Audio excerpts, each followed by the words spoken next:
বিগত ১৭ বছর আওয়ামী লীগ সরকার আইটি ও প্রযুক্তি খাতে হাজার হাজার কোটি টাকা লুট করেছে, বিনিময়ে জনগণের কিছুই সুবিধা হয়নি এমন মন্তব্য করেছেন বিএনপির স্থায়ী কমিটির সদস্য ডক্টর আব্দুল মঈন খান। মঙ্গলবার নরসিংদীর পলাশে ভূমি সেবা মেলা উদ্বোধন করে তিনি কথা বলেন।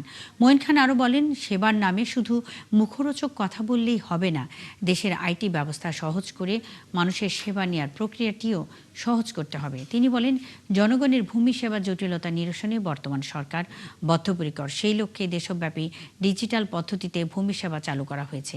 এর আগে পলাশ বিএডিসি বাসস্ট্যান্ড চত্বরে ঈদ উপলক্ষে দরিদ্রদের মাঝে চাল, শুকনা খাবার ও ঢেউটুন বিতরণ করেন তিনি।